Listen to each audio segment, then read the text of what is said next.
የሲኦል እሳቱን ስቃዩን እያየች ለፍጥረታት ሁሉ ክርስቲያንን የሚያድነው ፍርሃትና ንቃት ነው። እስቲ ፍርሃትና ንቃት በሉ። ፍርሃትና ምንድን? ንቃት ምን ማለት ነው?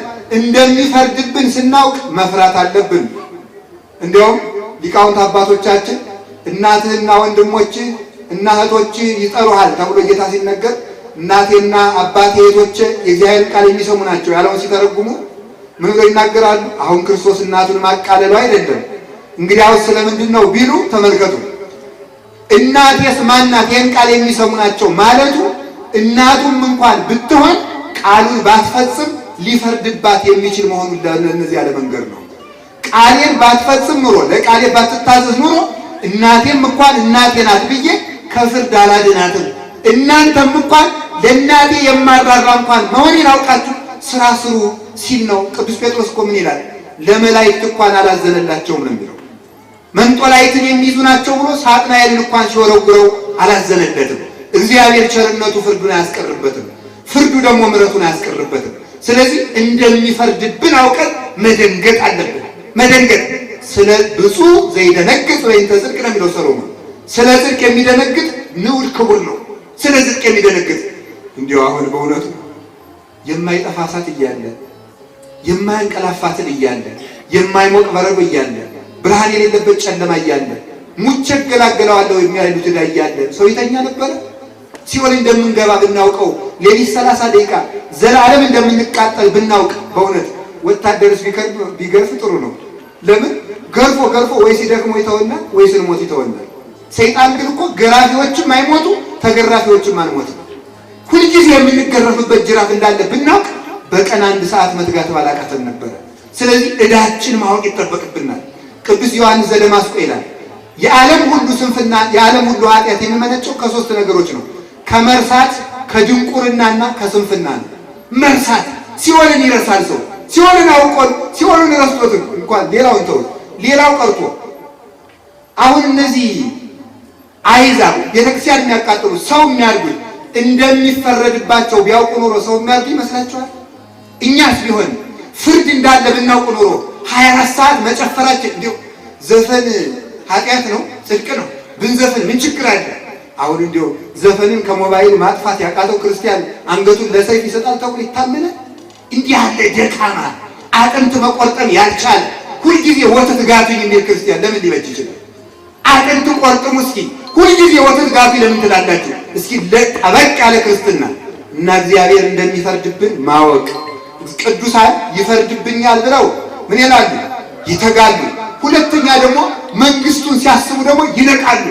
ልሄድ ከክርስቶስ ጋር ልኖር እናፍቃለሁ እያሉ መንግስተ ሰማያት እንደውም አባቶቻችን ኃይል ወስብሐት ለዓለመ ዓለም ኃይል ወስብሐት ለዓለመ ዓለም ኃይል የተባለች ምንድናት ይሉና በአንድ ትርጓሜ ነው በአንዱ ትርጓሜዋ ነው ብዙ ትርጉም አለው። ኃይል ወስብሐት የምትለው አቡነ ዘበሰማያት ነው። ኃይል ያንተ ናት ማለት ኃይል የተባለች መንግስተ ሰማያት ናት ይላሉ። ለምን ሲባል የመንግስተ ሰማያት የፍቅሯ መጠን ወታደሩን ትጥቅ ያስፈታል፣ ንጉሱን ዘውዱን ያስወረውራል። እና ያለን ሩቅ ሀገር ሳሌድና አፄ ካሌብ መንግስተ ሰማያት በመንግስተ ሰማያት ውበት ቢሰክሩ ዙፋናቸውን ትተው ዘውዳቸውን አሽቀንጥረው ትተው ከአንዲት ዋሻ ተንበርክከው ሲጸልዩ እናውቃቸዋለን። አባቶቻችን የነሱ ልጆች ነን በእውነቱ ማለት ነው። ስለዚህ ተመልከቱ፣ ኃይል የተባለች ሰውን ወደ እሳት የምትስብ ንጉሱን ወደ ዋሻ ወደ ፍርቁታ የምታንከራትት በክርስቶስ የክርስቶስን መዓዛ እያሸተተች በረሃ ለበረሃ የምታንከራትት ኃይል ስላላት መንግስተ ሰማያት ኃይል ተብላ ተጠርታለች። ስለዚህ የዚያ ፍቅር ሲገባን ማሰብ እንችላለን። ሁለት ነገር ተናገሬ ልጠቅልል። ዓለም እንደሚያልፍ ማወቅ ይጠበቅብናል። አንድ መነኩሴ ነበረ እና በአንዲት ሴት ውበት ይቸገራል። ሲቸገር ታግዞ ሲሰግድ ሞተች ያቺ ሴት እና ስትሞት መቃብሯን ከፈተው። ከጥቂት ቀን በኋላ ከፍቶ ሲያየው አጥንቱ ተልከስክሶ ደሙ እየፈሰሰ እጁ እየተንጠፈጠፈ አገኘ። በመጎናጸፊያው በእንደዚህ ያለው በመደረቢያው ፎጣ ሄደና የሚንጠፈጠፈውን እጅ እንደዚህ አድርጎ ቀብጦ አመጣና ካፍንጫው ላይ አደረገው። አንተ እርኩስ ወራዳ ክብርህን ልታጣለት የነበረው ውበት ይሁን እንደዚህ ሆነ አለው ለራሱ። ክብርህን ልታጣለት የነበረው ውበት ይሄው ዛሬ በትልነት የተለወጠ በመከፋት የተለወጠ በጥፋት የተለወጠ በመከስከስ የተለወጠው አጥንት ተጋጥሞ ስታየው ግን መንግስት ገሌ ከወደቅማ አባ ገሌ እንዲህ ከሆኑማ ዘማሪ ከሌ እንዲህ ከሆነማ እስቲ አይናችሁ ከፍ ብሎ ይመልከት። ከፍ ያሉትን ስንመለከት ከፍ ብለን ማየት እንችላለን ለማለት ፈልጌ ነው። ይሄ ልቦና ይስጠን። መከራ እግዚአብሔር ይስጠው። በእውነቱ አትስማሙም? ጥሩ ነው። መከራ ባይኖር መከራ ፍርሃትን ያመጣል። ደግሞ ፍርሃት በጣም ጠቃሚ ነው። ሰው ይሄ መከራ ባይመጣ ኖሮ ዘንድሮ ንስሐ አይገባም ነበር። ጠግቦ ዘፈንተው ቢባል 24 ሰዓት ሰማይን በጡጫ ምድርን በእርግጫ እያለ እየዘለለ እምቢ ብሎ የነበረው ክርስቲያን አሁን ቢያንስ ንስሐ መግባት ቢያንስ ደግሞ ሰላማዊ ሰልፍ እንውጣ ማለት እንኳን ችሏል። እንደው እግዚአብሔር ትዝ ብሎታል። የጠገበው ሁሉ ማለት ነው እና እግዚአብሔርማ መከራን እንኳን አመጣ በእውነቱ ማለት ነው። ኤልያስ እኮ አለ በእውነቱ ይሄ ሁሉ ችግር የመጣው ጣዖት አምልኮ የሰፈኑ በዝናብ አብቅተህ በፀሐይ አብስለህ ብታበላቸው ነው። ስለዚህ ሰማይን ብትለጉመው ሰው ወደ አንተ ይመለስ ነበረ። ዝናቡን ስታሳጣቸው ቢመለሱ ድንገት ስብከት ሰምተው ድንገት መቼም አልተመለሱም። ዝናቡን ሲያጡ ቢመለሱ ሆኖ ሰማይ ለጎሙ። ስለዚህ ሰምተን ስላልተመለስ እግዚአብሔር መከራውን አምጥቶታል። ቢያንስ በዚህ እንኳን ደግሞ ተሰምተን እንድንመለስ ይርዳል። በዚህ ጊዜ ማለት የሚጠበቅብን 4 ነጥቦች ብቻ ነገር አልዘረዝራቸውም። የመጀመሪያው ህብረት ይኖራል። እስኪ ህብረት ይኖረን በሉ። አሁን አይን ምን ትላለህ? አይን ማለት ነው እያንዳንድ ጅብ ሲመጣ እኮ ሩጦ ቢያመጣ አንድ ሰው እግሩ እኮ ሩጦ ያመለጥከው ጅቡ መምጣቱን እኔ ሳላየውልህ ነው ብትል እና ብቻዬን ነው የምኖር እኔ ጀግና ብትል አንዱ በዚያ ከብለን ስትል አንዱ ብረት አፍስሶ ይጥላታል ማለት ነው። ከህብረታችን መነጠል አይገባል፣ መነቃቀፍ አይገባል። ስለዚህ ቅዱሳን አባቶቻችን ብቻ አይደለም ፓትርያርኩን፣ ቅዱስ ሲኖዶሱን፣ ሊቃነ ጳጳሳትን፣ የቤተክርስቲያን አስተዳዳሪዎችን፣ መምህራንን፣ ካህናትን፣ ዲያቆናትን አለመንቀፍ የቤተ ክርስቲያናችን እንኳን የቤተክርስቲያናችን ሰዎች ድክመት ቢኖር እንኳን አውጥታቸው አለመናገር። ህብረቱን ለማነጽ እንጂ ህብረቱን ለማፍረስ አትጡ። ከክርስቶስ ጋር ለመኖር ራስን ከአካል ጋር ለማዋሃድ እንጂ ለማፍረስ የሚተጋ ክርስቲያን እኛው እያጋለጥ እየሰጠን ነው እኮ። በዚያው ክፍተት እንከመረከበ ንዑሰ ምዋ ውእቱ ያርኅቦ ለንዑስ መካን መጠነ ምህላፈ ገመድ ጽውን አይደል ሊቁ። ተመልከቱ፣ የመርፌ ቀዳዳ ያክል ቀዳዳ ካገኘ ሰይጣን እሱ የተጫነ ግመል የሚያስገባ ያህል አስፋፍቶት ይገባል ይላል። እኛው ክፍተት እየሰጠን ነው። ስለዚህ አንድ እንሆን፣ እንተባበር፣ መነቃቀፉን ትተን ድክመታችን እየተሸሻሸን ለእግዚአብሔር እየተውንለት በአንድ እንኖር ነው። ሁለተኛ እንንጻ። እስኪ እንንጻ በሉ። አሁን ይህን ከሰማችሁበት ጊዜ ጀምሮ ከነገ ጧት ጀምሮ ሁላችሁ ንስሐ ለመግባት ትጉ። በእውነቱ ራስ እግዚአብሔርን በየት እናሳድረው? በእውነቱ በእግራችን እንዳያድር ስንሮጥበት፣ በአፋችን እንዳያድር ስንዘፍንበት፣ በጆሮ እንዳያድር ዘፈን ስንሰማበት፣ በሆዳችን እንዳያድር 24 ሰዓት ስንበላበት፣ በልባችን እንዳያድር ቂም ስንቋጥርበት። ስለዚህ መናዘዝና መንጻት የመጀመሪያው እርምጃ ነው ማለት ነው። የሚነጻ ሰው የጠራ ሰማይ ይሆናል። በጠራ ሰማይ ፀሐይ ይወጣል። ክርስቲያን የጠራ ሰማይ ነው። በጠራ ሰማይ ላይ ፀሐይ ክርስቶስ ይገለጣል።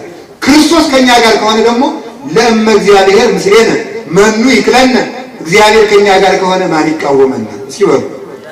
ስለዚህ ከእግዚአብሔር ንጉሥ እንዲመጣ ቤት እንደሚጠረግለት ለእንግዳ ቤት እንደው እኮ እኛ እኮ በእውነቱ ለእንግዳ ቤት የሚጠረግለትን ያህል እንኳን ለክርስቶስ ቤት አንጠርግለት። ራሳችን ብናነጻው ምን አለ? ቅዱስ ዮሐንስ አፈወርቅ ምን አለ? ምን ነው ዕቃ የጠፋው ሰው እንኳን እኮ ዕቃውን ካላገኘ አያልፍም። ቢያንስ የጠፋ ዕቃ ያህል እንኳን እግዚአብሔር ብንፈልገው ምን አለ?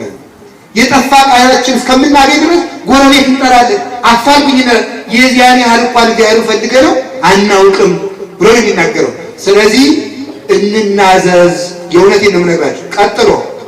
ቀጥሎ ቤተክርስቲያን የክርስቶስ አካሉ ናት ብለን ተናግረናል። የመጀመሪያው እንተንፍስ ነው። እስኪ እንተንፍስ በሉ። ሰው ትንፋሱ ከተቋረጠ ሞተ ይባላል። ትንፋሱ ከተቋረጠ ሞተ ይባላል። አካል ያለ እጅ ይኖራል፣ ያለ እግር ይኖራል፣ ያለ ጆሮ ይኖራል፣ ያለ አፍንጫ ይኖራል። ያለ ልብና ያለ ሳምባ ግን ኑሮ ያውቃል። ያለ ልብና የሳምባ ሳምባ ካልተነፈሰ ልብ ደም ካልረጨ መዳን አይቻልም። ሰውየው ቁሞ አይሄድም፣ ይሞታል። ቤተ ክርስቲያን የምትሞተው አካሏ ሕዋሳቷ የሆኑ ልጆቿ ደም መቀበልና እስትንፋስ መውሰድ ካቆሙ።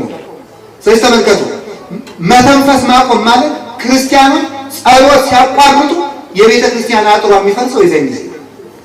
ጸሎት ሳይጸልይ የሚውል ሳይጸልይ የሚያድር ክርስቲያን ለቤተ ክርስቲያን ባጸዱ ባዝመራው ውስጥ አውሬና ቀበሮ እንዲመጣ አጥር ያፈረሰ ክርስቲያን ነው። ስለዚህ ሳንጸልይ አንዋል፣ ሳንጸልይ አንዳር። ደም መርጨት ያቆመ አካል ማለት ደግሞ መቁረብ ያቆመ ክርስቲያን ነው። የማይቆርብ ክርስቲያን እንዴት እግዚአብሔር ከእሱ ጋር ይሆናል? እግዚአብሔር ከእሱ ጋር ካልሆነስ እንዴት ሰይጣን ሊያሸንፍ ይችላል? ስለዚህ ሁላችሁም እንዲያው በሞቴ በመቁረባችሁ የሚመጣባችሁ ፍዳ ካለ እግዚአብሔር በእኔ ሊፈርድ ይችላል። ፈጽሞ በእውነት እንገራችሁ እግዚአብሔር የምህረት ባህር ነው። ኦ ክርስቶስ ወልደ እግዚአብሔር ሕያው አይደል ያለው? ተመልከቱ። አረጋዊ መንፈሳዊ አንተ ውእቱ ባሕረ መሰኒ፣ አንተ የምህረትና የውበት ባህር ነህ ይላል። ከጠባብ ባህር ውስጥ ጥቂት ሰዎች ገብተው ቢታጠቡበት ይደፈርሳል። ክርስቶስ ግን የዓለም ኃጢአት የማያደፈርሰው የቸርነት ባህር ነው። ሁላችንም እንግባ። ድሮም እኮ እንበለው ኃጢአተኛ ከነበር ሲጋራ የሚያጨሱም ይኖራል፣ ዘማዊም ይኖራል፣ እዚህ የሚሰክርም ይኖራል፣ በብዙ ነገር ይኖራል። እንዲህ እንበለው አምላካችን ይላል አንተ እኮ ባለመድኃኒት የሚያስፈልጋቸው ለበሽተኞች እንጂ ለጤነኞች አይደለም ብለሃል።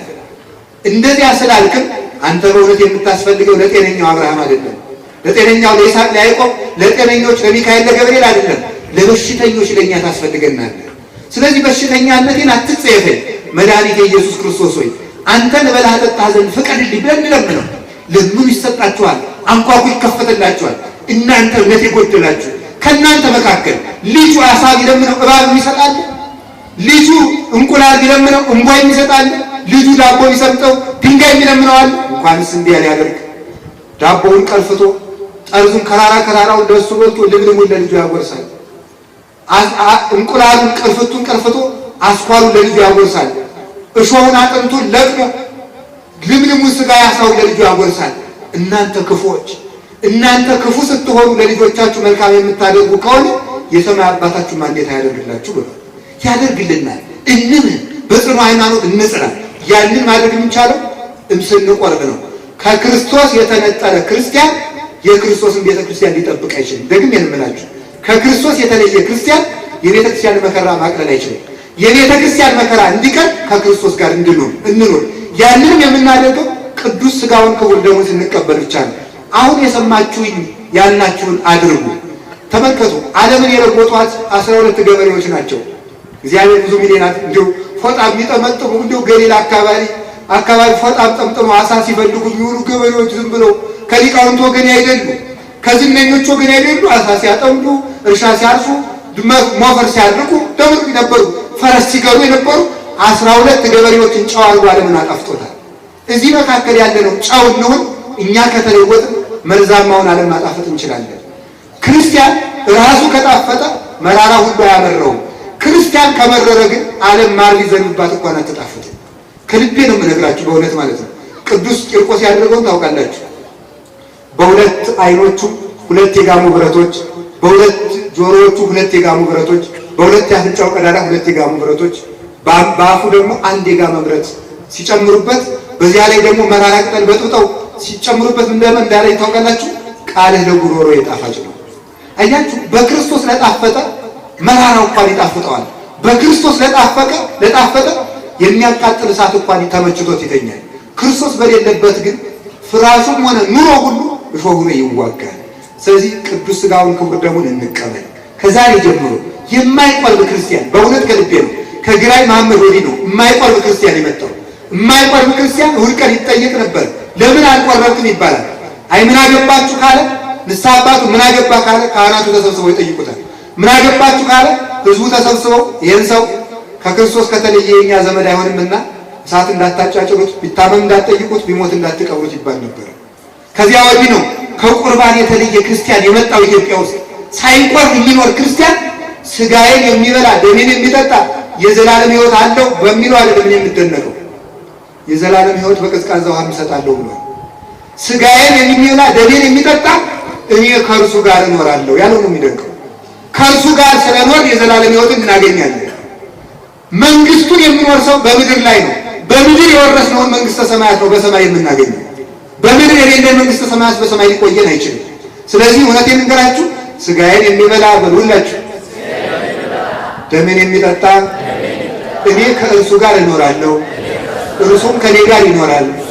ክርስቶስ ከኛ ጋር ከሆነሳ ማን ይቃወመናል? ወንጭ ስለዚህ ሁላችሁም ቁረቡ። እንዲሁ ስለ ሕያው እግዚአብሔር በእውነት ተንበርክኬ እንዳለምናችሁ ውዳሴ ከንቱ እንጂ የሚረባው ነገር የለውም።